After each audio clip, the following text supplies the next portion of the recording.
All right. Good day. Good evening, ladies and gentlemen. Welcome back to another Live the Fuel show. So today, I guess I could say this evening, my time zone, because we are talking to somebody today that is from a different time zone. We are rocking out with a gentleman that I'm going to give a shout out here. Michael O'Neill, the gentleman who helped me start this show, the very first episode 001, almost 3 years ago, from the Solopreneur Hour. This gentleman has been on his show many times. So for my regular listeners who also came here from Michael's show to hang out with Live the Fuel, you may recognize this little bio. So if you've ever heard a gentleman who's been on Michael's show probably at least 2 to 3 times, he's a serial entrepreneur, having founded 2 of Australia's fastest growing companies in the respected fields. So we're talking fastest, as in like fitness franchising, exploding in 35 locations, 6 months of operations. He's currently the fastest growing digital growth advertising agency too. Here's a little hint on his name, Campbell Media Group. Just remember that. So, okay, 2018 Best Small Agency of the Year award for Australia and New Zealand within the first 12 months of operations. He's a published author, global speaker, television personality, and Australia's #1 mainstream business channel. So without further ado, ladies and gentlemen, your guest co-host today is none other than Brett Campbell. Welcome to the show. Scotty, welcome, mate. Thanks for having me. It's an absolute pleasure to be here. And I must say, you've got a voice for radio, dude. Like, I've heard it a couple times. I felt like I was actually like we're in some mainstream stuff here. It's not me. It's the microphone. That's all it is. Right. It's tech, right. You know. I practice my American accent frequently at home. You know, I'm trying to bring in that broadcaster. Oh yeah. Welcome. See over here though. See the ladies, even the guys. I think they like the Aussie accent though. So you don't want to get too American. Fun fact: Australia actually just recently got voted world's sexiest voice. There you go. #1. And New Zealand, where I originally grew up from, was voted New Zealand was voted #1, which is where I originally grew up from. In Australia, I think was like 3rd or 4th. You know why? It's that guy who played Aquaman. I think he's helping really level up. Yeah. And we all look like that too. You know, that's just a standard physique. You just got that buff, all the sexy ink going on, you know, down the arms and everything. You know, it's a thing. So he's got a few things happening. Well, it's funny because actually a good friend of mine grew up in New Zealand. He's a nuclear engineer here. So he's a New Zealand guy and then went Navy. Came here, actually was military, college, then came here, studied, then went pro with the Navy. Nuclear engineer, used to travel on subs and everything. And now he consults for some really, really world-class company making a lot of money. So, but he's my friend's husband. So he's a good guy. We got him into some skiing. So he's getting better with his skiing skills now. Highly intelligent dude. 6'5", big dude, big guy. Yeah, that's a big human. Yeah. So you New Zealanders down there, man, you guys grow them strong, I guess. So, there's only a small amount of us. 4 million people. It's not that many. 4 million? Yeah, it's about 4.5 million. Wow. But mate, we're certainly bred in a different manner. Which is an interesting conversation probably for another podcast. Or maybe not. Well, hey, we run open format, so you never know what's going to come up with the show. No, so how long have you been in Australia then, if you were technically originally in New Zealand? 11 years. Okay. So, yeah, funnily enough, 11 years ago, the reason for the move was I was a trapped entrepreneur, right? So I've always known ever since I was a kid that I'm an entrepreneur, I'm destined for something greater, and I was not put on this planet to have a job. Because everything I did, I always wanted to do the best at it or be the best at it, and not to try and be better than anyone else, but to just really immerse myself in something. And it got to a point where I had to jump on an airplane. I had one suitcase and my golf clubs and moved to the Gold Coast of Australia. And that was 11 years ago, and we haven't looked back. Wow. Okay. So wait, let me get that wording back up there. You said tracked entrepreneur? I was a trapped. Oh, trapped. Okay, there we go. Sexy accent coming through there, right? I like it. Yeah, I'm getting translations here. That's good though, because maybe the audience missed that too. But we do have people around the world, including Australia, who listens to the show. So, and actually, I'm sure a lot of people hearing this right now have felt the same way. I mean, I just got done attending. I was telling you before we started the show, the new Growth Now movement. Right? It was actually the guy hosted it right here in Pennsylvania. I live on the East Coast, about an hour north of Philadelphia. And he didn't want to like make it go to some mainstream city like Philadelphia or New York City. Reading has got unfortunately not the best reputation, right? They've struggled with urban issues and low income issues, and there's been shootings and everything else. And it's like, wait a minute, this is in little Pennsylvania. But he said, you know what? I believe in this area. He moved there 11 years ago, and he's built his own, you know, as you just put it, he was a trapped entrepreneur. He built his own business in the podcasting industry. People pay him to launch their shows and consult and everything else. And he's built a successful podcast. And he's like, wait a minute, what if I start my own growth oriented, you know, entrepreneurially inspired movement just to help people along with the process? And I'm sure, I mean, you've been at this for a while. You've probably been to some powerful events in your career, right? Yeah, for sure. Yeah. Do you feel they're necessary? Because we had a lot of interesting debates about people who attend events, but then they never take action. So I'm just intrigued about that with you. Yeah. To your first question, are they necessary? I think they are a necessary evil of sorts. I think people need to have events, they need books, they need podcasts like this to light the fire. Okay. Right. And the fire's lit, but you need the consistent timber or coal or whatever we're using to keep this fire burning. So they're an amazing fire starter. But I think people go into a live events thinking that, yes, they're life-changing, but are they life-altering, right? In the sense of, is it going to alter the rest of your days, months, years after you've attended? Because you can go there and have a life-changing moment. Right. I mean, we could have one of those right now when we're talking. I have on a regular basis, thanks to podcasting. Yeah, exactly. And that's why I love this. That's why I love this dialogue, to be able to, it's a selfish thing as well, because it vibes me up and it gets me pumped. And once I start getting into this thing, and I can even feel my energy now starting to rise, right? But this is great to light the fire. I just think there needs to be a lot more conversation around the practicality of what happens post reading a book, what happens post listening to a podcast or going to an event. So I definitely think they're necessary as a part of an overall big picture. So part of that big picture, I love what you're hitting here. It's like, obviously fire is in our logo. It's part of my brand, right? Live the Fuel actually stands for live the fired up epic life. I started that brand in 2014. The show didn't start until really 2016. And I love your wording because I'm a former firefighter. So I was corporate life and then decided to leave it all behind for a couple of years. And I served as one of the elite hotshot wildland firefighters out west. And you guys actually have wildfires depending on where you're at in Australia. So you know what I'm talking about. So I wanted to take that and channel what I learned and, move forward with that experience. And so I use often maybe too much the words of, being fired up, right? And finding a way to be able to fuel, their mission and their lifestyle. And yes, you're right. If you picture building a nice campfire, okay, people start with like maybe rolling up some newspaper and they have a little kittling, it's called, like the smaller pieces of sticks and fuel just to get the fire going. But then once that heat is built up, then you start layering in like the thicker pieces of timber, the wood, the logs, because you need that. And then once that's really built up, you want that nice fat log on there that's going to retain that heat and go for the next couple of hours, So I love connecting on this because that's what I'm picturing as you said those words. I'm like, okay, we're building that fire.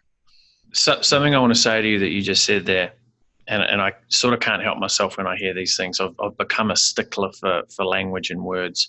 Okay. You certainly don't use it too much, and don't think that you do, because it'll limit you from, using the powerful metaphors that you stand by and your brand stand by, right? For lack of a better example right now, if you use Donald Trump, right, his taglines, the same thing he's been saying for 2 years, and he's consistent. He's consistent, right? And I think the more metaphors you can use around this, fuel and fire and igniting and so forth, the more power to you and your brand, because it'll allow people to. One thing I've identified, and this actually came from a couple of years ago when we started my new company now, Campbell Media Group, where we did a daily vlog for an entire day for the first year just to see the growth from that day one to the wow. Yeah.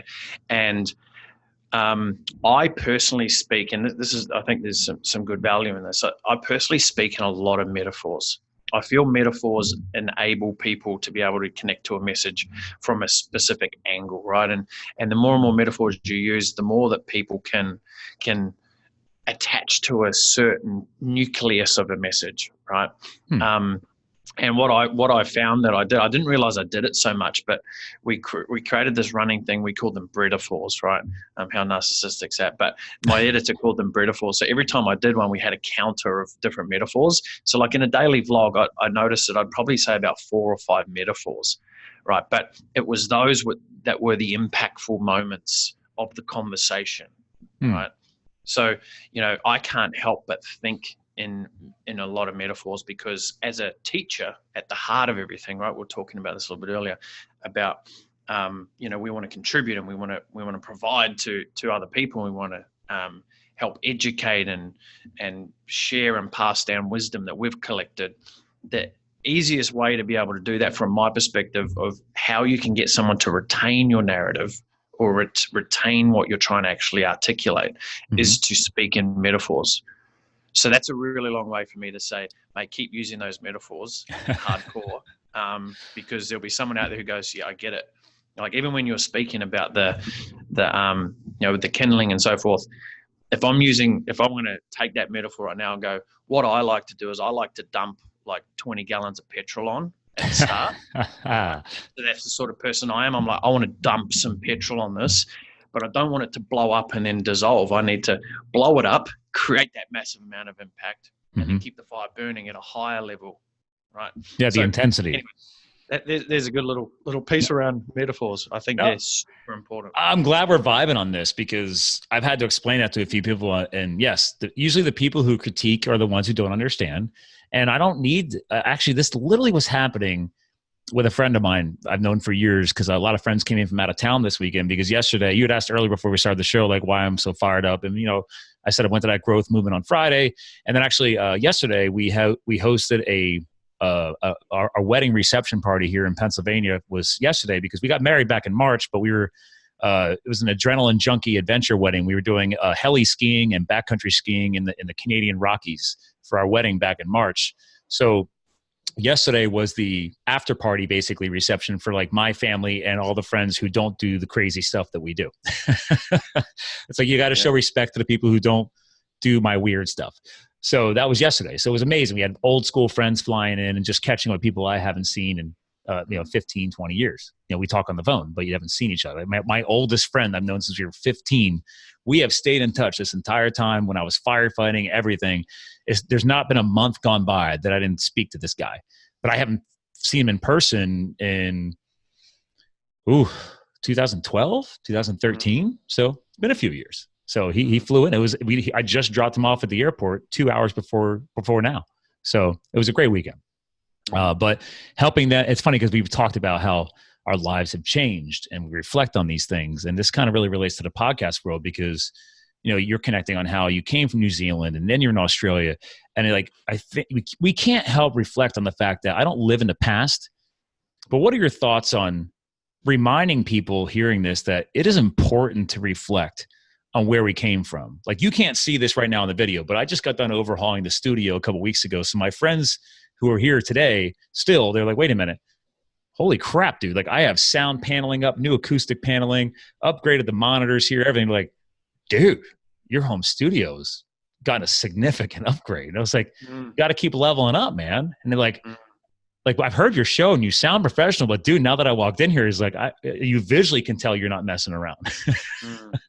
But it's just cool, because I was like, we're reflecting on how the show started, or just how our lives were 10, 20 years ago. So what are your thoughts on that? Do you remind your team and the people you work with? Because I know part of what you do is you've got, you got your fan page on Facebook. By the way, ladies and gentlemen, as I'm talking about this, I got to throw in some screen sharing too. Make sure you check him out at his name, Brett Campbell with the PB in the middle, campbell.net.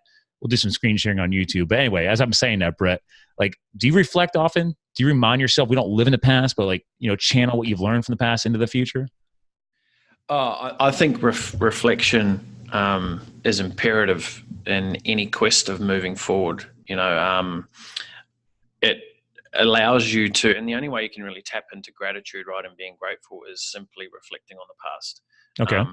And reflecting on the experiences and reflecting for what you currently have, obviously, in that current moment. But you've got to remember what led you to that moment was the actions that had occurred previous to that moment, right? So we got a little bit of inception there, but I definitely, and that was another really strong reason as to why we created our daily vlog for the first year of growing Campbell Media Group into the 2018 best agency in Australia and New Zealand, best social media agency in Australia and New Zealand, because I wanted to capture that as well. So I can actually look back now, and I do this quite frequently. Like every week I'll go back and look at like an episode 1 or 5 or 6 or something in the first week of the business. And to be able to see like our office where we were with one desk, like there was me, my wife was working in another company we had. She had an office next to me. I hired a full-time videographer. At the time, I had a consulting company, which didn't require, an internal team, so to speak. I only had one other person supporting me. Well, I had 2 other people who were virtual, but internally there was like one other desk. To then seeing it grow and grow until like actually 3 weeks ago, we just grew out of the place, and now we're in this big 500 square meter open area, light coming through the office. The environment is just absolutely totally different from what it was back then, and it's sometimes it's hard even for us to be able to stop and smell the rose and go, I remember what it was like. Hence why video is so amazing, whether you're going to publish it out to the the ethernet to the wide world, or you're going to keep it for your own memories. I mean, looking back, it's such a rewarding, because someone like me who's and we use that metaphor, who likes to dump petrol on the fire. I like to dump petrol on the fire every month, right? So I'm always going, what's that next? Like, I'm not looking to make small steps. I'm looking to take giant leaps, right? That's just ingrained in any single thing that I do. And that dates back from when I was an apprentice. I got kicked out of high school when I was 16, fell into the only job basically in my little town that I was living in. And from day one, I was like, how can I be the best cabinet maker in this factory? I always had that quest. And where I was actually the first, and this is more to share with you how I operate internally, is I was the first apprentice in like the company's 30-year history to be, an apprentice should be, it's 4 years, right? And it's very structured. Okay. Right? And you only get pay rises after certain amounts of hours. So every 2,000 hours, you get like 50-cent pay rise. It was ridiculous. Anyway, I was halfway through my apprenticeship, and I was like, I'm doing the job of a fully qualified tradesman better than them and faster than them. And I seen a glitch in the matrix, and I was like, why do I have to wait another 2 years? Why is this thing called, this time on the mat type scenario? Why does that have to be such a big thing here? To ending up getting signed off my apprenticeship a year early, right? And that's just because I was pushing and I was pursuing and I was always wanting to take giant leaps, right? I'm never looking to take shortcuts, right? That's an important distinction. It's, I'm always looking to push the barrier. I like that. I like that. I like that clarification. I mean, I think people don't understand that. Could you expand a little bit more on this? Oh, I'm guilty of using this word. Oh man, what's your latest hack? Yeah. So let's expand on that real quick, because I don't want to move past that. You definitely dropped the bomb there. I think there's this muddied water around and don't get me wrong, I'm always looking to take advantage of the lowest hanging fruit. I'm always looking for the path of least resistance. However, sometimes you got to weigh up and you go, well, you can go down this path of least resistance. It's going to take you a year, or you can go down this path of pure turmoil and it's going to take you 6 months. I will take the turmoil. Like, that's just how I love the challenge. I see it as an opportunity to one, grow and develop as a human being, right? Growing this company that we've got now into what it is now, we've ticked over 20 team members here internally. We'd be triple that if we could find the appropriate talent to grow within inside the company. That's another conversation. But everything that I do, the ethos is I'm pushing and pushing and pushing against the barrier, right? I'm not waiting for something to drop in my lap. I'm going to create the opportunity. But to your point around this, people are looking for, and the word shortcuts, they think that a shortcut consists of doing the less and getting the biggest return without any pain, without any anxiety or pressure or problems that come along with it. It's what can happen is if you're taking the shortcut, there's generally a payoff effect to taking the shortcut, right? So for me, it's really weighing up that what's the impact of this shortcut, or if I do this hack, what am I not going to learn, or what am I not going to see or uncover? So whilst let's dump a 10 gallons of fuel each day on the fire, I'm also very, very observant and looking at what's the impact of that though. Like, I'm not going to dump 10 pounds of bloody petrol on a fire if there's people standing directly next to it. Right. So the flare up will singe their skin. Of course, I'm not looking for collateral damage. I'm looking at weighing up the scenarios, and I'm a massive advocate, and I push for this fast growth because I feel like, number one, life's too short. We should be doing things as fast as we possibly can, right? But fast doesn't mean you need to go fast and loose, right?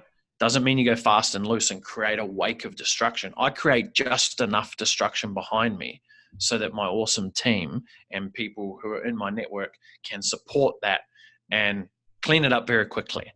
Okay. Right? So I think there's a real important distinction of when you're seeking shortcuts or you're seeking a hack or, again, a different, faster way of achieving something. You really need to be super diligent with, what's the upside, what's the downside, make the decision quickly and just roll with it.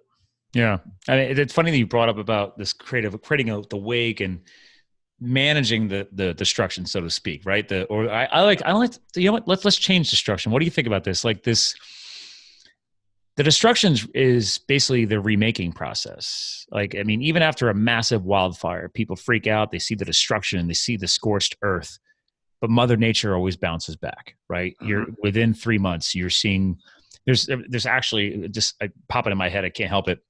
There's a species of pine tree in Colorado and in the West called the ponderosa pine. And because I had to study this to become in fire science when I was trying to figure out how to become a ex corporate world, elite firefighter. It's like, oh, let's take some classes. But the one thing that always stuck in my mind was I never realized that the ponderosa pine actually needs fire to hatch its seeds.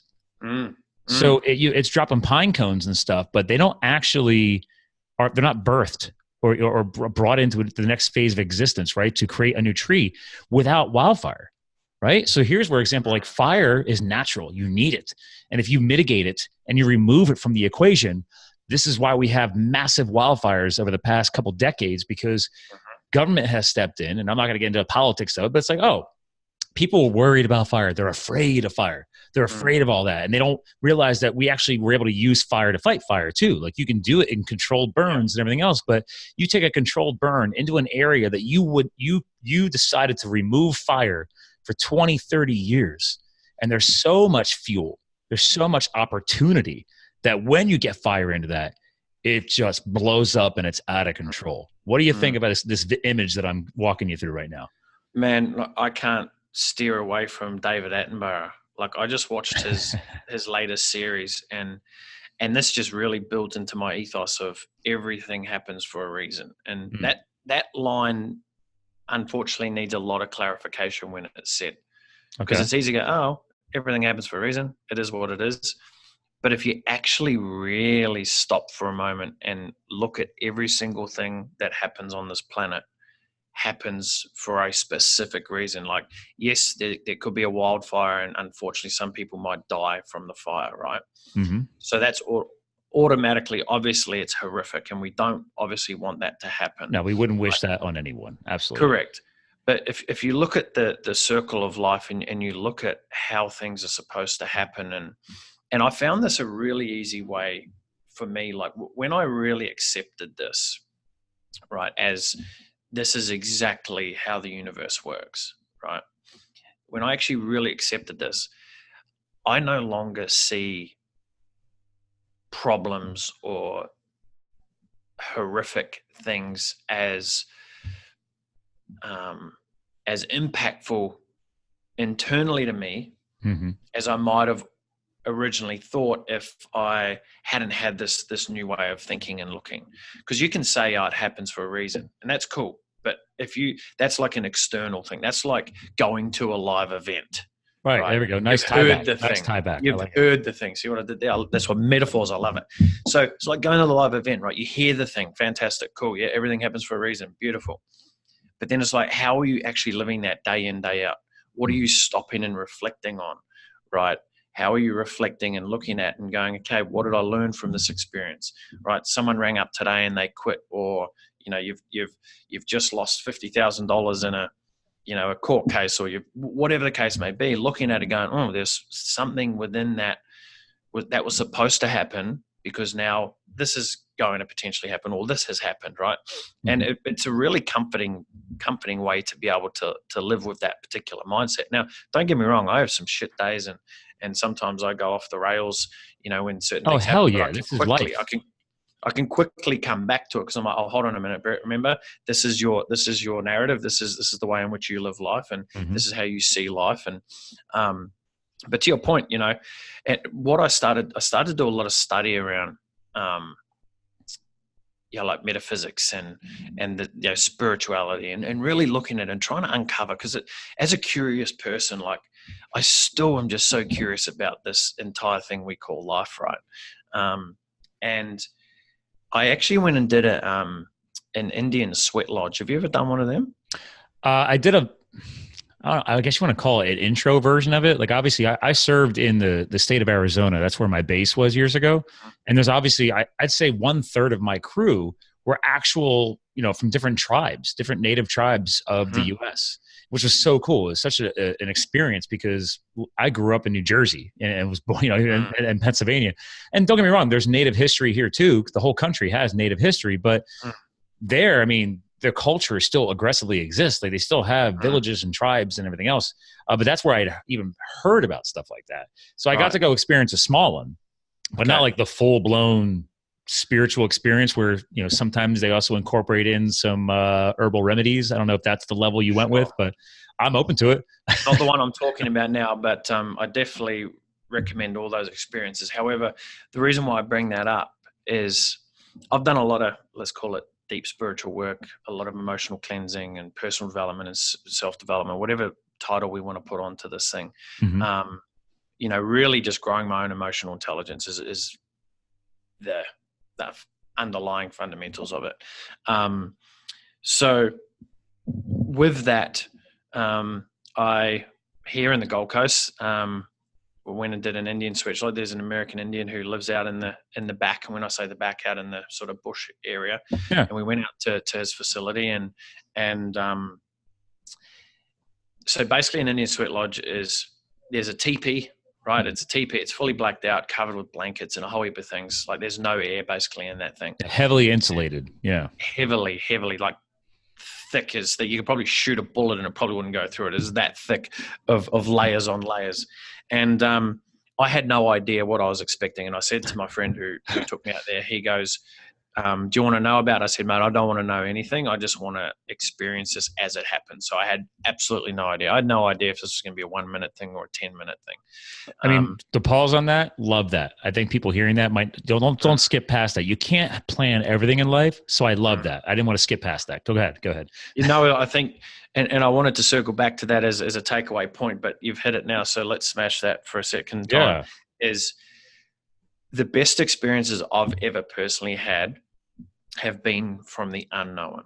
Like, when you know something's about to happen, or like you're going on a roller coaster and it's a 30-second ride, that you can sort of set your mindset to it. But what if you hop on a roller coaster and it goes for 4 minutes? You would be like bewildered, right?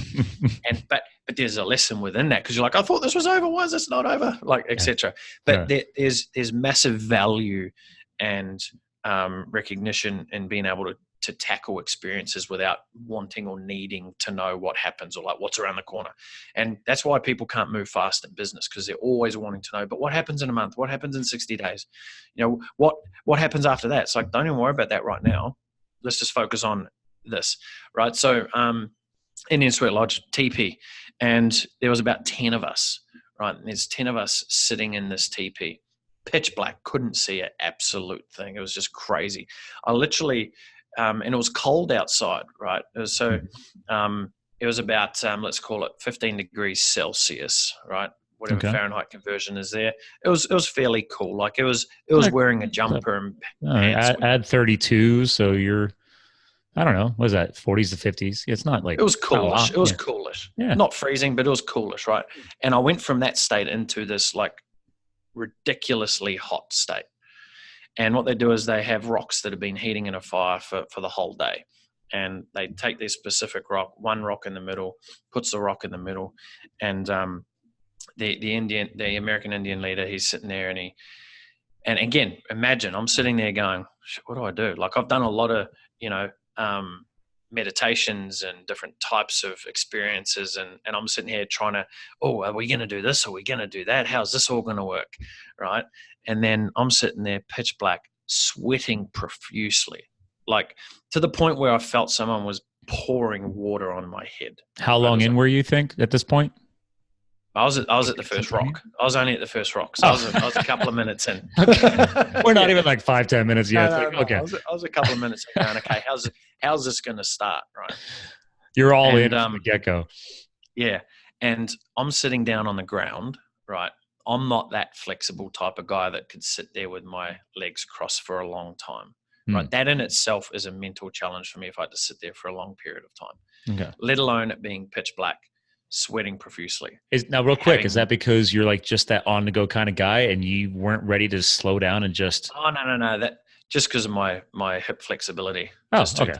Just a physical thing. My glutes are a bit tight. Probably should do some more yoga, basically.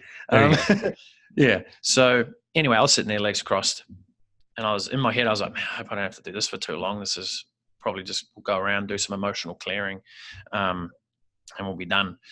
Anyway, so it starts off, and he has the most limited instructions ever. Like I was too busy thinking how hot it was and how uncomfortable my legs were that I didn't even really hear what he was saying. And all of a sudden, just one person at a time goes around in a circle, and I was sort of sitting next to him, so I was like the last person to go. And all of a sudden, like in a lot of the emotional clearing work that I've done, it's generally a controlled, you're in control of it and you're releasing it and so on and so forth, and you go through a specific process. Not this, man. This felt like I was at a some crazy place, right? People just starting yelling and screaming like, I felt there was a girl across from me. It felt like she was having an exorcism, like they were pulling ghosts or some shit out of her. Like she was freaking out, screaming. I'm sitting there going, oh my God. And then it got around to me and I'm like, what do I do this? Like, what do I do? Right. Well, it's supposed to be different for everybody, right? Well, of course it was. But the framework of this was sort of just like, let whatever go through you and come out. And if it's anger, you just yell it out. And if it's sadness, cry. And there's people weeping. Right. People yelling and screaming. I'm like, holy shit, it was hot, right? I was like, this is crazy. Like, I just want to vent the fact that this is hot as hell. Like, screw this. This is hot. Think about you've been in a sauna for like 30 minutes and you're thinking about you should be getting out, right? But this was like 5 minutes in. Anyway, we go around once. They bring in another rock. Go around again. Crying, just going through this process. And I'm like, oh gosh, thank God this will be the last round. Mate, we went through 5 rocks, right? And I hopped out and we were in that bloody teepee for 50 minutes. I must have, I don't even remember what went on in there other than a few instances, because all I was doing was sitting there going, you're not going to quit, man. You're not going to get out. You can't be the only person who gets out of here. And I did that from probably minute 7 onwards. It was just this mental battle with myself, right? But as soon as I got out, I was just like, oh my God, like I can do anything, right? So it was that putting myself to the pressure. But why I bring this story up, that's not the actual reason why, but it was a good addition to the story. Oh yeah. Prior to the teepee, right? And I didn't know this. I just thought this was just part of tradition. So do you know why they bang on drums and chant? Do you know why the American Indians, why they did that? Well, I mean, not just I was going to throw out there, I don't know the tribal history. I thought it was about sensory or just trying to get your brain wrapped around it. I don't know. So here's what it is. And when I found this out, I was like, oh my God, that's a link that I've been missing. Okay. So what it is obviously our bodies are vibrations, right? Mm-hmm. So we're a vibration. Put us behind the Well, yeah, MRI. I've had some like cellular gurus on here, and like the earth actually resonates at a certain frequency. Our Yep. bodies, like Yep. I've gotten into earthing in the past 2 years. I had no idea that just simply walking out barefoot and standing in the dirt and the grass or whatever you have Yep. is so vital to reconnect. Grounding. Yeah. Yep. Grounding. Yeah. 100%. So we're obviously at a certain frequency, right? And what our mobile phones and technology does is lowers that frequency. Okay. So technically we're walking around with a lower frequency of what we really should be at. So the whole point of the banging on the drum and the vibration from the drum is it upregulates and raises our natural frequency to a level where it's ready to be able to, you can emotionally clear and resolve. Oh, so it's like basically stimulating or basically increasing your thresholds so you're ready for more. Correct. Bridging the gap. Yeah. Let's call it. We're raising it up. Gotcha. And I was like, that's such an interesting way of looking at it. Because I was always under and this is what I love about this universe, right? For every positive, there's a negative. For every left, there's a right. For every one way, there's the opposite way. Like I was sitting and I went into this experience going, well, when you release emotions, you need to be in control of it. Because if you're not in control of it, it's something else that's driving this thing through you. Mm-hmm. Right. And I've had amazing experiences understanding and following that philosophy and figuring it out. But there was just something different that was the complete opposite about this, where I was banging on a drum, I was chanting, I was sitting in a hot tent, screaming and yelling. But the overall effect was just as cleansing, right? Which goes back to this concept where, everything happens for a reason, because on one side of the fence, this is happening, but on the other side is the opposite reaction that's supposed to be happening.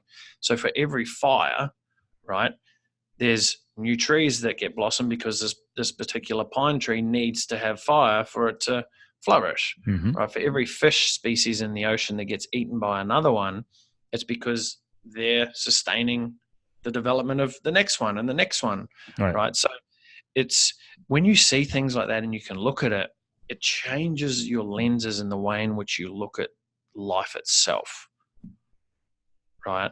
It just really changes the way in which you look at it. And I feel it actually makes living life a lot easier and a far, far more pleasurable, because you can accept what's happened.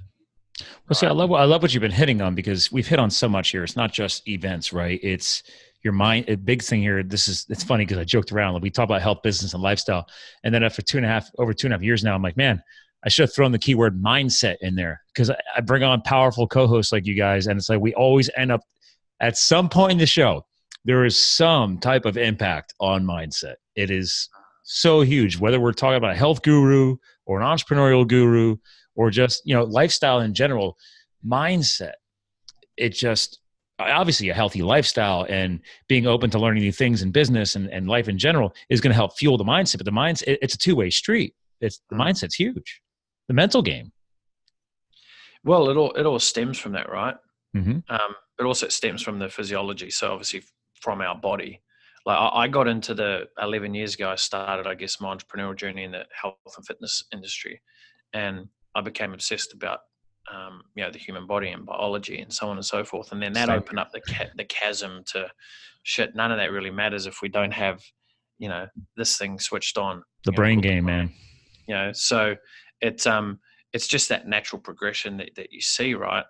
You feel like it's the health and it's the physical attributes that are the main driver. But you can't have one without the other. There is equally important, because you could have the mind of a Jedi Knight, but you could look like a bloody bakehouse, right? Like it's got to go hand in hand with each other. And that's where I think the real utopian outcome for people, and that's why I love what your show's about, health, lifestyle, business. It's for me, it's I eat, breathe, sleep, all of that, right? But we didn't always, right? Let's be real. I mean, people hearing this are like, I love what you're hitting on right now, because I'm sure you can appreciate this. I think after the first year, all of a sudden, probably about the past year and a half, I throw out another little blurb now. I'm like, and I've had to learn this. This was actually a conversation I had 2 hours ago because I had a heart-to-heart with one of my oldest friends about my relationship with my younger brother.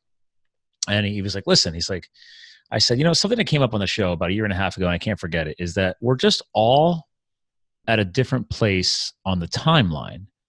I was not where I am today. I was where, and I think it's important when people hear this stuff that they do still connect. Some people go like, my God, there's no way I could ever be where Scott is or where Brett is. And we're like, what are you talking about? We're human beings. We're all just at a different place in the timeline because maybe we put in a little bit more work here or there. Maybe it was personal development. Maybe it was professional development. You hinted at this earlier in the show. You have to make the mistakes. You can't cheat the hack, so to speak. You still need to crash and burn because that's where the powerful lessons are learned. And that's what helps us progress down the timeline, oftenly in a faster way, right? You're talking about pouring a giant 50-gallon drum, for example, on the fire, right? Well, in order to do that, you got to embrace the suck, man. You got to take some major, major risks. Are we hitting on the same cylinder here? Man, I think that if people can see life, and I don't think I've ever framed it like this, but it's sort of popping up for me. Mm-hmm. If people can see life as just a game of snakes and ladders, right? Oh, wow. It gives you massive levels of excitement because you don't have to go through every block along the board. You can go, you know what? Shit, I just found a break here and I'm climbing up 3 levels now, right? Oh, yeah. So that's one way of looking at it. You can go, I'm going to play a game of snakes and ladders and I'm going to take the highs with the lows because guess what? You might fall onto a snake tail and slip on back down and you're like, oh, shit, what's happening? Right? I just had a conversation with a really good friend of mine about 2 weeks ago. He called me. Craziest story ever. He moved to America, started a new business. He had something happen to him here in Australia that was absolutely tragic. From an entrepreneurial experience, growing a big business. Long story short, some things happened. His employees basically stole the business from underneath him, locked him out of it. He was left with a 5-year lease, had to go bankrupt, right? So he'd come out of that and just started growing a new business. And he was in America, growing an amazing business, getting back on track financially. And he went to go back to the country like 3 weeks ago. And he got pulled into customs. He was in there for like 6 hours, and at the end of it, they're like, "We're deporting you back to Australia," because he'd started the business. Was he still tied to it? He was, yeah, he was. And that was because in April, apparently, Trump changed the legislation around that and the visas and all that stuff. Anyway, so he's got right now a house over in the States, brand new car that he just bought. His entire life, right? His entire life sitting in this house. And he's not allowed back in the country. Are you kidding? He's now back here, 40 years old. He's starting life from zero again. He's got kids, he's got a wife, et cetera, et cetera. But where are they? They're here in Australia. Okay, oh my God. I said, dear God. I was like, please tell me he at least has his family. Okay. Yeah, of course, yeah. That would have been a terrible story. Oh my God. But, and I said to him, man, we choose to play this game, right? You want the highs, you want to get those massive windfalls of cash injections, and you want to earn more money than most people ever earn on a salary working for someone else. Mm-hmm. We need to take these highs and lows, man. We need to take them. You need to understand, again, back into that ethos of, everything happens for a reason. You weren't meant to go there. And I knew, because I talked to him fairly frequently, and I could tell that he just wasn't lit up, right, from within to be building this company over there. But one thing I know, and this I hope resonates with a lot of people here, is he wouldn't have given up either. That's his problem. And I said, that is why you got kicked out of the country, mate, because that's the only thing the universe could deliver to you right now that would stop you from running that business. Am I right? And he's like, yeah, you're right, because I would have taken it to the fucking last ounce of breath, right, to do this thing. And I said, that there's a massive lesson in that, like sometimes it's okay just to down the tools. It's okay to go, you know what, this isn't the thing that I'm meant to be doing. I'm just going to change path. Wow. Great way to look at that. Sometimes secretly for me, and the reason why I attract a lot of problems, and when I say problems, not huge, dramatic problems, but I put out to the universe that I love solving problems, right? Most entrepreneurs love to solve problems. And that's what we do. We're problem solvers. That is the definition of entrepreneurship, right? I love seeing problems because I'm like, I got 30 solutions straight there to fire out. That's just how my brain's wired. So I have to be able to be comfortable with, man, you have to expect a lot more problems. If you don't want many problems, put out to the universe that you hate problems, you don't like solving them, you don't want to do anything, and the universe will provide a life of that for me, right? What that looks like, who knows? But being able to, and this comes back again to emotional intelligence and the deeper psyche of it all, is paying attention to these signs, all right? Paying attention to our own personal signs of how committed am I actually to seeing this thing through? Or am I just seeing it through because I don't want other people to think that, I'm a loser, or I failed, or, I shouldn't be doing this, or I don't deserve this, or whatever negative narrative that you want to attach to it. But paying attention to our own personal signs, because in my consulting business that I had prior to Campbell Media Group, most of my conversations, and you hit on it before around, we talk about mindset. I mean, 99% of my business coaching or mentoring or advising that I provide a lot of businesses, other than some tactile information, is all around the way we're thinking, the way we're thinking about our thinking, the way that we're actually stopping and analyzing and paying attention to the signs. Because if you don't pay attention to the sign, like imagine playing snakes and ladders, and you were that emotionally aware that the next square is a snake's head, and I'm going to stand on that bloody snake's head and go all the way down 4 levels deep. But if you can see that ahead and you've learned how to jump, you can jump that snake's head, right? So you can sort of take a little bit of the risk out of it by becoming more and more aware and emotionally intelligent with what's happening within inside yourself and what's happening externally. Interesting way of looking at it. I like it. I mean, so is this stuff that happens with your groups that you coach and stuff too? Because obviously I know you're not just Campbell Media Group. Yeah. So I've got another business called Unleash Your Greatness, which was inspired by a tragic instance in my life that really started that. And I truly believe every single person should be living the life that they truly want to be living. Hence why it's called Unleash Your Greatness. So it's unleashing your greatness out to the world in whatever form that looks like. Right. And that again started from me going through my own personal journey, struggling, 11 years ago, had no idea really what I wanted to do. Didn't know who I was. I was a young, lost man, right? And going through that and all of these experiences and analyzing and looking and learning and developing, again, leads back into that ethos of wanting to be able to teach and share and communicate with others. I just actually got back from a 7-day retreat with a friend of mine, his business, where we had 80 entrepreneurs, and majority of my conversations were really around the way we're thinking, the way you're looking at your business, right? So one of the biggest conversations that I'm having right now with business owners is, like, we're a digital growth agency, right? So we're specialists in pay-to-play advertising, right? We want to get our message in front of the right person at the right time as fast as we possibly can to get the biggest impact for you and your business, right? Is that connected to all your videos you have around Authority Academy? So that Authority Academy is a brand that's the consulting. Okay. So that's more the, hey, you want to build a business, let me coach you and teach you. Yeah, I'm going to do some screen sharing here because I have all your content up. I can't help it because I'm like, sure. Okay, you're a hustler, man. You got a lot going on. You got all or nothing. Again, ladies and gentlemen, this is all clicked on his website, brettcampbell.net. But you got under the video shows, you got the hashtag all or nothing. You have, the Authority Academy. This out. Episode 51 that you've got there, right? Yeah. So that episode there, I'm actually in hospital. Right? I see that. Yeah. There's a real interesting thing around this because that was 50 days into building the company, right? Wow. 51 days, let's call it.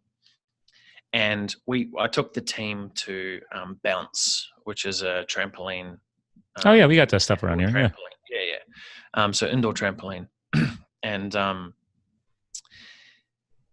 there I actually ended up smashing my big toe against the wall. So I tried to be silly. I was trying to jump off the tramp onto the top of the wall, and I literally landed straight dead on, and I seen my foot just go, oh my gosh, what happened? Next day I couldn't even move, right? Like I couldn't even move, and here I am vlogging it, still committed to our vlog, and I'm bloody crawling down the stairs with my iPhone at that stage because I was like, I'm off to A&E. This is crazy. But looking at that going, I was so like 50 days in, I was working all day, all night to get this company up off the ground, to build it, to grow it, etc. And we'd already developed a small team at that stage. And this accident happened. I'm like, oh my God, why did this happen? And just so happens, there was, like you seen there 3 videos before, I was at one of my clients' gyms getting a scan because I was like, oh, I need to do something about my, so if you scroll down there, it was episode. Oh yeah, here you go. So like I was going in to get my scan, and what happened was, I was ready to start a brand new fitness program because going back to this, you said earlier, it's not always, always bells and whistles. I was in a position where I'd neglected my own fitness and health in the quest of just going all in on this growing a business, right? Which a lot of people are guilty of. We think, oh no, man, I just got to cut out all the distractions. I just got to go all in because I'm building a multi-million-dollar empire. Of course. And that's exactly that's the mindset that I was having. And then it took this example. And if you know anything about metaphysics and so on and so forth, there's a lot of this injuries are connected to a higher reason. And injuries in your feet are to slow you down, to make you stop, check in, right? So here I am about to start a fitness program and nutrition program, and I can't even walk. And I'm like, oh my gosh, this is, why is this happening right now? But when I truly understood and looked at it, I'm like, okay, that's cool. It's supposed to happen. It just means I need to get my nutrition on point and be really clean with that. And I just can't train for a few weeks. It's true. We have other ways to stay dialed in, Correct. And here's the universe going, you know what, Brett? Because when I get a problem, just so you know, I don't just have one problem. There's a series, right? They all come to me. Right. Is that the game of like, oh, everything happens in 3s, or in your case, is it maybe 5? 10s. 10. Potentially 10s, right? But see, again, I wouldn't have it any other way, because that's what allows me to quickly navigate and think through any problem that's put in front of me and not dwell on it. Right. And just go, you know what, this is with all my collective knowledge and collective understanding and that I've accumulated over my years of being alive. 9 times out of 10, your first instinct, your intuition is going to lead you down the right path, right? And the more self-aware and emotionally intelligent you become, the more you start to listen to that voice, right? And it's not even a voice, it's a feeling, right? So when problems come, like, I can quickly solve them very, very quickly, and they're no longer a problem. They're actually an advantage, because it's made me be aware of something. So what it did do is it stopped me from doing fucking 16, 18-hour days, because I was feeling the pinch. I was feeling like tired and exhausted. And you're probably approaching adrenal fatigue and all types of side effects. Yep, you name it. But it was that goes, hold on, Brett, just a minute, mate. We're not going to snap your leg for you. We're just going to give you, a potential fracture in your toe to stop you from moving. Hopefully you'll learn from that, right? If I didn't, who knows what could happen? I could bloody lose my leg for it to wake me up, just like my mate, right? He had to get kicked out of a country for him to no longer pursue that business. Yeah. Because he wasn't paying attention to his natural self-awareness. He wasn't. That's it. Yeah. That's it. I'm one of the most relentless people that I know. I'm one of the most relentless people that I know, but I'm also very, very aware and happy to be able to drop the rope. I don't need to play tug of war against a game I know I'm not going to win. Right? Gotcha. You've got to be aware of these things, and it's okay. And I learned this the hard way, because when I got kicked out of high school, I did an apprenticeship. I knew on day one I didn't even want to do that. I was like, this is not for me. I should not be here. But some advice that I got from my mother was, stick at it, because, if all else fails in life, you can always fall back on this. True. Right? I remember that so clearly. I'm like, that is like, now looking at him going, Mum, that was like the worst advice ever. Mm-hmm. Like basically implanting in my mind that you could fail and you're gonna need this, essentially. And I know she was providing the best advice of what she had at the right time, et cetera, et cetera. But again, it happened and I stuck it out, and I'm like, well, I stayed here for 5 years, got to the top where I could within that. And then I decided to go to university. I'm like, I'm going to go and study sports science and become a personal trainer. Mm-hmm. But from day one in uni, I signed up to a 4-year degree. I signed up and I'm like, day one, I was like, oh my God, this is ridiculous. The only good thing was the girls and the freedom that we had, right? I was sort of an adult student at that time, going into, adult. I was 21 or something, 22, going into university. I was like, this is amazing, right? Yeah. Got a lot more swag when you're 22, and that was my mindset. I was like, this is my gap year, right? Anyway, went in, knew straight away. I was like, man, this is not what I'm supposed to be doing. Long story short, I lasted 1 year. I seen out that season, and I was like, that's me. I'm done.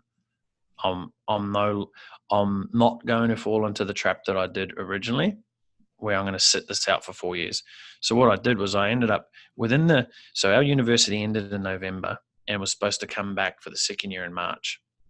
From November to March, I'd already moved to Australia, completed my certifications to become a personal trainer, and I already had a job. I was already working in a gym with a full client roster by March. So I messaged all my uni mates going, bro, good luck with uni for the second year. I'm already working, earning a couple of grand cash a week. I was like, this is amazing, right? Because what I did was I dumped 1,000 gallons of fuel on, okay, I'm gonna change my path, but I have to do everything that I can to make this work. Right. Because I always believe there's another way. There's always another way to do something. Well, and I think that's what a lot of people here in this whole show today, I think should be getting out of this, at least I'm reminded of, is that there is always another path. A lot of people feel backed in the corner. And again, this comes back to mindset. Maybe you just haven't built up enough hospital visits or, speed bumps, so to speak, in life to remind us like, oh, wait a minute, there's another way. There's another option. It's kind of funny because you brought up the hospital thing, because in January, I was telling you before the show, like I got married in March. I was laying in a hospital bed in January. I'd never been hospitalized. I've had my shoulder rebuilt from ski crashes over the years, but those were outpatient surgeries. Well, I accidentally collapsed my lung in January, because apparently you can do that. I don't know. Accidentally, yeah, wow. Yeah, accidentally. It's called a spontaneous pneumothorax. Anyway. But I hate for you to do it on purpose, to be able to do it on purpose. Right, yeah. And I didn't know. Like I had it for like 3 weeks. I just thought I was getting a chest cold, but luckily I'm fit enough, they said, that my other lung was doing a great job.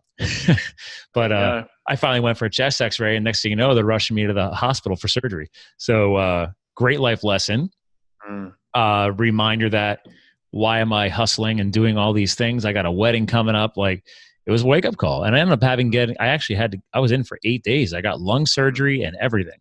It was a wake-up call. So, and I did videos from the hospital bed. People thought I was weird. I was doing Facebook Lives. I didn't care. I'm like, I need people to know that I know I'm a nutball, but I'm still have no problem showing the humility behind this. Like, yeah, I'm human, bro. Like, I fucked up. Okay, sorry, guys. All right, Scott shit the bed, and now he has to go get lung surgery, but I'm still cool.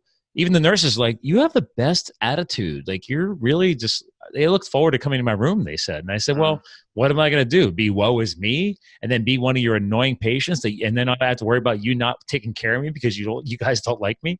I don't think nurses do that. But let's create a positive relationship here while I'm in here. So, yeah, I can connect with you on your hospital stuff. I don't think it needs to be so critical either. Like, you don't need to wait till you get hit by a car or a friend dies or something crazy or your lung collapses accidentally, right? You don't have to wait for something so significant. It can be small things. It can be little signs. You've just got to start becoming more aware. And, at the end of each day, just do a scan through your day and go, geez, what happened there that was sort of like felt like, I call it the glitch in the matrix, right? When anything happens and I'm like, that just didn't feel like, if it brings it to my attention, then for me, it's like that wasn't normally something that would happen in that specific way or order, or hence why, like, I can walk into a room and you move a pot plant like 5 centimeters and I haven't been in your office for 3 months. I'd come in and I could see it. I'd be like, oh, geez, there's something different here. It's the pot plant, right? Because I'm allowing myself to be so self-aware of my surroundings. But when you're self-aware of your own internal thing, your glitches in the matrix that happen, you can pay attention to, and you go, was that little comment there that person said, like, what that's out of the normal, because a lot of people don't know how to communicate properly. Yeah. And people throw out signs, right? Generally you find this in your marriages or your partnerships, right? Your partner, if might throw out a specific sign. You're like, okay, I know that didn't mean what was actually said. There's a deeper thing that they don't know how to communicate, and they're doing X to try and get to Z. But do we pause and actually then allow them to expand on that, or do we just skip on by and then you never actually get the real meaning, right? Yeah, look, I mean, if your relationship, well, ideally, that's where you'd like to go. Hey, look, totally appreciate what you just said. However, I heard this. Can you correct me if I'm wrong here, or is there something else that I need to be aware of? Like what's happening? Sometimes you might not catch it straight away. You're like, oh, that felt weird, and you're on to this next thing. But by at the end of each day, being able to just scan your day, right? You'll be able to see things. Like I picked up something yesterday that one of the team said that just felt a little bit out of character for this particular person.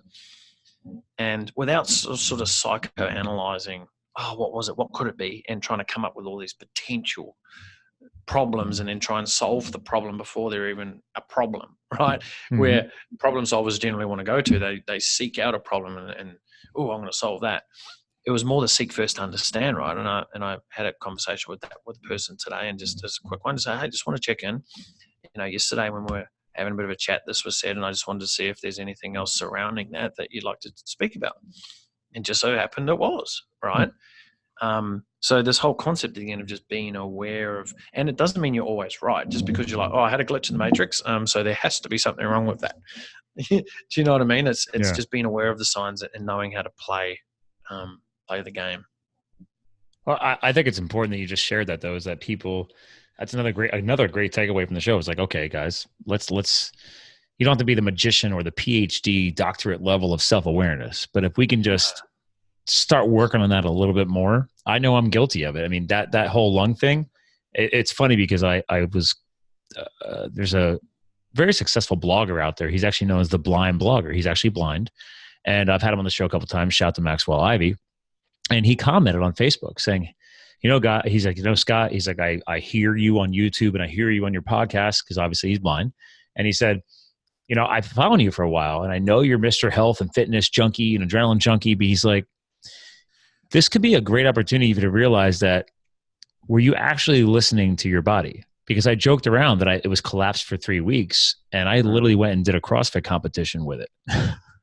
And I laugh about it now, but my surgeon was not laughing about it. But he's like, don't you think you might not have been paying attention or listening? And at first I responded right away. I'm like, come on, man. I was like, dude, I just didn't know. I thought it was a chest cold. And I waited a day or two once I found out that I actually had to get surgery. And I went back to that post and I said, Max, thanks for calling me out, bro. Like, dude, you're right. I should have known more. Why didn't I go get an x-ray sooner? Stuff like that. So what you said right there, I think, is everything, right? And I said to you at the very start of this episode that I just can't help it because I feel compelled to do it. As you said, called you out, right? So you said something where you're like, I used probably too many.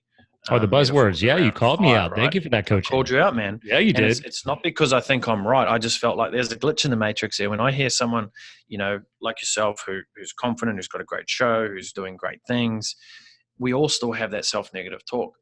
And for me, it was like, I feel compelled to do it, and it's not done in a negative, narcissistic way at all. However, when you said, was it Max? Is that Max? Yeah, Max Ivy. Max, yeah. Shout out Max for doing probably the most rewarding thing that you can actually do if done with an intentional, empathetic manner, is to be able to call someone out. And doesn't mean you're right if you're calling them out. And calling someone out in a specific way, you can do it very, very compassionately. Saying, hey, you're a fucking idiot, dude, listen to your body. Like that's not the way in which it should be done, right? Mm-hmm. It should be done in a, hey, this happened, that happened. What, is there anything else around that you could potentially think about, and is get you to start thinking, you know what, you're probably right. So calling people out, especially the people you care about. And I mean, look, we've got a very fresh relationship, and I mean, I felt compelled to, not that as a major thing, but hopefully now next time when you start talking about that, guess what's going to be there? I'll be on your shoulder going, dude, pump those fire analogies, pump it, because that's part of your brand. That's part of your ethos. It's what you believe in. Well, and And I mean, I sometimes, can pause you on that. I respect that because I mean, this is part of like everything you guys do. Like I'm very big advocate of personal branding. This is what you help people with. It's like, dude, own your freaking personal brand, guys. And you calling me out, I take that very seriously because I know that's part of who you are and what you do. Yeah, mate, appreciate it. And I think it's a missed art. Like people are easy to be keyboard warriors, where a lot of the time beneath all the keyboard warrior shit and self-negative talk, there's actually some lessons that people can learn. Like if there's a number of people calling you out on something or hanging shit on you, there's generally something within that you could potentially foster and gain from it. Maybe not everything someone's saying is right. Like if you get a negative review from a customer or someone says something bad about you, it's like seek first to understand, like why would they even be thinking that? Is there a little bit of truth in this? So calling out someone can massively uplift their game of snakes and ladders. And by the way, I love the fact you tied in snakes and ladders. I have not heard that in a long time. But the funny thing is, like, whether you're in Australia or US, I know what you're talking about. Yeah, I'm actually going to Google that when I'm going to make a note here for my VA. We'll make sure we can see if we can. I'm going to find a link to that, and we'll link that in the show notes because people are like, "What is he talking about?" I'm like, "We're going to have that link so you guys know." Photoshop your head on the head of every snake. There you go. Well, and actually, before, we are bringing the show towards a close, obviously, but I also want to make sure before we get off of the show that we do give a shout out to the fact I hinted in your intro that you're an author, and I'm about to become a new author. I'm working on the final editing of my first book, but I want to make sure we didn't skip over the fact that you have on your site, obviously, Right Now, and why not you, and why not now? So anytime people write a book, I have to promote it because I respect authors now that I've had to go through the struggles of writing a first book. Dear God, that's a project. It is. I actually, to be honest, I've had the opposite effect. I found it quite easy and quite refreshing to be able to do it.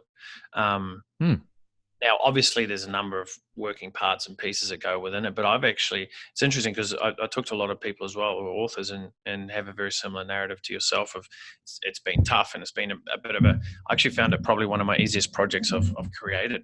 The hardest part was deciding, so if you scroll down there, the hardest part was coming up with the $1 million book. So if you scroll all the way down. Oh yeah, look at that. I didn't go all the way down. $1 million. So that was probably the hardest part, trying to come up with what I'm providing. So, but mate, appreciate the awareness around that, and the book itself really ties into the ethos of what I've been talking about here. It's just, the title says it's all, right? It's like right now. Yeah. It's like, don't wait for tomorrow. Don't wait for next week. Start taking action right now to live the life that you want to live. So, well, and it's funny because you have in here all these bonuses, right? Like, okay, right now, daily planning, bonus 2, lean body secrets, right? You're a fellow health and fitness junkie like I am. The Right Now lifestyle planner, we talked about how like lifestyle is a process and it's okay. We're making mistakes. We got to plan this stuff. Right here, though, bonus number 4 is huge, right? Unstoppable confidence and meditation.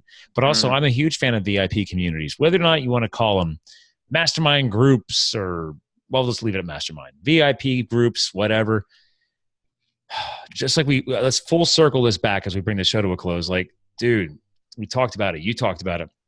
You go to these events and you leave with all this fire and you're just fired up and you're ready to take on the world.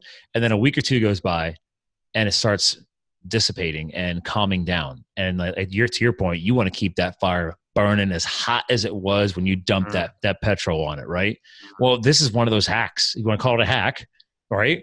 Dude, find a community of like-minded people that you want to be inspired by. I'm a very big advocate for community engagement. Take advantage of these online networks, the internet, whatever.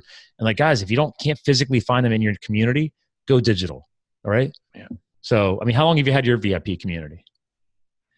That one in particular, I think I wrote the book in 2016, I think.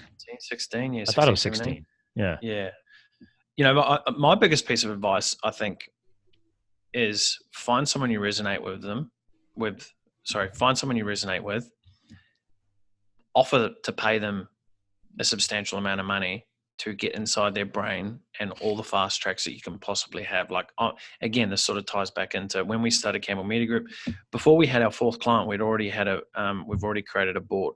So we've got a board of directors, we've got a chairman of the board, so we've invested heavily in that. And it's like most people don't even have a board until, they're sort of turning over multiple millions a year. It's like we did that from day one because I knew that we were quickly going to be doing that. So it's like getting ahead of the curve, and going, how can we fast track? Like, what advice could I get now by being able to tap into someone and have them on auto dial to be able to call them and go, hey, I'm thinking about doing this. What do you think? And they go, no, that's a silly idea. Do this. Or yes, you should do that. The amount of time that you fast track, like groups on Facebook are great, but they're also like, imagine 30 fires starting off at the same time, all in different areas. That's what happens when you put a post out in a Facebook group. Hey, I'm struggling with X. What should I do? You'll get 30 people go, you should do this. No, you should do this. You should do that. You should do this. And all of a sudden, you can't even keep one fire burning. How are you going to keep 30 little fires burning? Find the mother lode of fire, extract everything that you possibly can or could from this particular individual or individuals, and go all in on it. Like, that's the fastest path, I believe. Good point. That's true. It can get very noisy. That's a very good point. I manage a few struggle with noise. It get noisy. It does, man. And it's not because people are truly, sincerely wanting to be able to help. Yeah. But you've got to toe the line, right? There are so many different ways you can build your business. There's so many different ways you can build your brand. And there are people who truly want to help you. They truly do it. They're trying to help you. They're giving you feedback, but it gets noisy.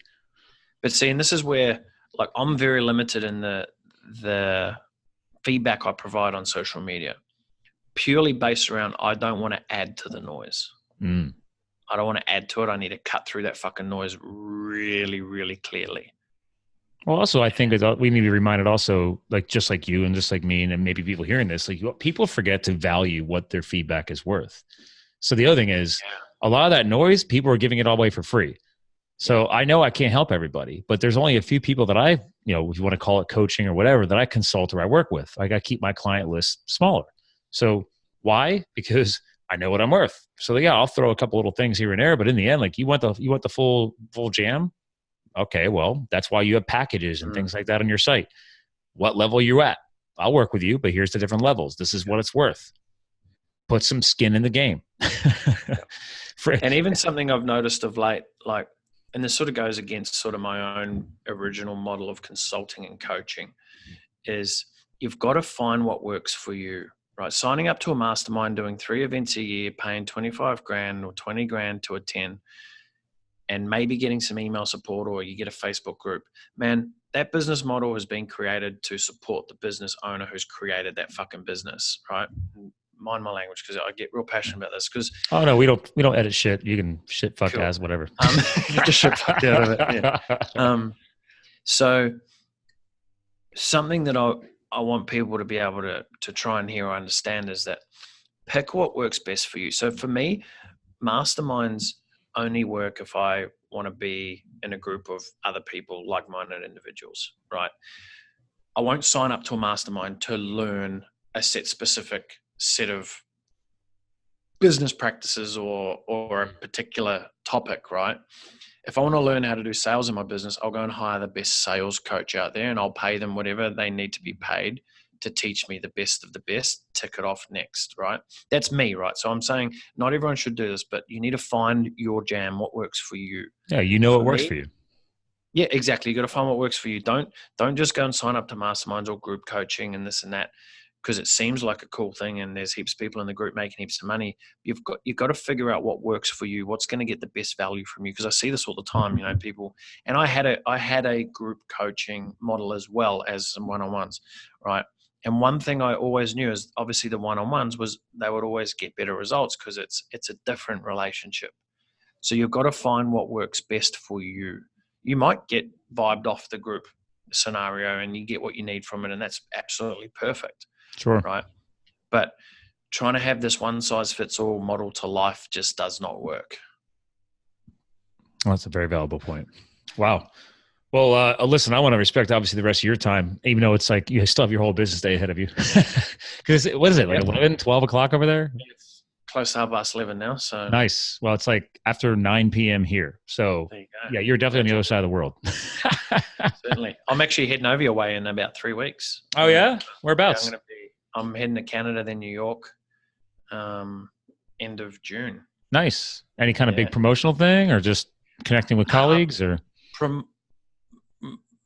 generally for holiday, to be honest. I'm having a bit of a break. Well, good for you. And you're going to one of the busiest cities in the world. I know, my wife wants to go to New York, but got to keep the ladies happy. That's right, man. Wow. Yeah, I'm definitely more of an island guy. I go to like Maldives or Bora Bora or somewhere where no one can get a hold of me. Yes, 2010, I went and backpacked Ireland. It was great. I was unplugged more than half the time, so that was a while ago. That was before I met my now wife, so obviously it was a little more freedom.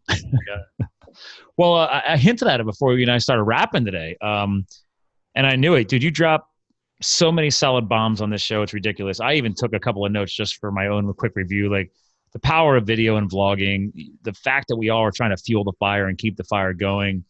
Name dropping people like David Attenborough, and shout out to Max Ivy, obviously the blind blogger. But the awesome story of sweat lodges and the fact that you could do anything when you came out of that. The game of snakes and ladders. I love that. But also, like, even towards the end here, like this importance of self-awareness. So much going on. So I don't know, man. How would you like to close the show out? What is there an all-encompassing message you got to kind of sum it all up, or do you got something exciting coming up, man? Final words. What do you got? First of all, this has been a fantastic conversation. We've definitely vibed really well. You can go on some podcasts and it can be quite sticky. And yeah, I don't believe in templates. Yeah. If I see another one of those same questions again. But for me, I just firstly want to thank you for having this dialogue and what we've talked about today. Some of the things I've been talking about, I haven't talked about in a long time. So it's fantastic as a podcast guest to be able to come on and talk about different things. And you're a fellow podcaster too. So correct. Yeah. And things that I'm extremely passionate about, obviously I'm sort of known as that fast growth business guy, Facebook marketing, got a lot of results in that area. And, a lot of people obviously like to talk about the tactic and so on and so forth. And maybe we can come back and if your audience, wants it, come back and do more of a tactile, we have done that. I mean, great guys like you can hold the conversation. I do welcome them back, obviously. So that invite is open, but I love the fact that this is really what I love. I love getting into the shit that people haven't got pulled out of you. And I know, and look how passionate you were today. You like talking about it. It just hasn't been talked about in a while. We can come back. We can really lay into the entrepreneurial shit. We can get into that. But we actually did today, to be fair. The shit you talked about was legitimate entrepreneurial best practices, lessons learned, everything. It just wasn't so swayed to just growing personal branding and hundreds of thousands of likes and stuff. We can expand on that later. So by all means, but obviously thank you for that. That's been absolutely fantastic. I guess if I have any parting messages for anyone is to and carrying on from this theme of what we've been talking about, is that every single thing that happens to you on the daily, within the minute, within the seconds, it's unfolding the way that it is supposed to unfold. And there's no other way that you can look at it. No matter what way you try and spin it, it is supposed to be the way that it is supposed to be. And when you can become aware of that and actually sit with that and reflect on that, you're going to move forward faster than you've ever moved forward before, right? It's just hands down, because there's no other way to look at it, right? That you just can't. You have to accept it for what it is and go, that's exactly it. Cool. Next. That's exactly it. Next. And it just gives you this, and for me particularly, and everyone that I help coach navigate through this, is just gives another sense of accomplishment for what you're doing every day, right? Because you know that you played the cards that were dealt today, and sometimes we could play the hand a little bit better, right? Sometimes you can go all in and lose, just like the snakes and ladders. But knowing that you were supposed to go all in at that time, and it was supposed to fall flat on its face, or you were supposed to get deported from America, right? In order for that to be the wake-up call that you needed to put you on the next path, right? Because there's no right path, there's no wrong path, there's just the path. And you can be navigating from path to path, and we will throughout our life. We'll be navigating from path to path, and just know the one that you're on right now is supposed to be. And if something's resonated from our conversation or another podcast session that you've done, or anywhere else, or you hear something on the news tonight, if you even watch that, keep yourself open to hearing the messages that you're trying to tell yourself, but you're just deafening with all this other external noise. All right. So look for those little glitches in the matrix, pay attention to them, assess them, and then take action on those. Because your life will never be the same. You'll look at it and go, geez, this life's actually really exciting and fun. That's what I'd have to say, man. I love it. I love the fact you threw back in there to look for the glitches in the matrix, because that did come up a lot in today's show. That might be the theme. We'll see how that might work out for the show's title. If your graphic design is good enough, they'll dress us as Neo and Morpheus. It's a classic. That literally was in a conversation last night with my old school buddies. We were talking about the friggin' Matrix and how there's actually so many underlying things that dig deep enough down. It's a rabbit hole, man. You're just going. It is. I love it. I love it. Well, listen, hang tight. I want to probably go by off the air. Ladies and gentlemen. Okay, man. I said it. BrettCampbell.net. I believe you guys would all agree with me today that he definitely reinforced his bio. Okay. Clearly that's why he's a world-renowned speaker, entrepreneurial, online branding guy, guru, whatever you want to call people these days. But seriously, check out his site. Lots of video shows to check out there. You got the podcast, you got the book. So depending on the kind of learner you have, pick it. Audio, visual, kinesthetic. He's got the content. All right. So again, BrettCampbell.net. Check him out. And remember, ladies and gentlemen, we're here to fuel your health, your business, and your lifestyle. Brett definitely helped us do that today. And expect him to be back again, because we might dig a little deeper into the business of building your brand, because I'm a geek. All right, ladies and gentlemen, we'll talk to you guys again soon. Remember, you too can live the fuel. Later.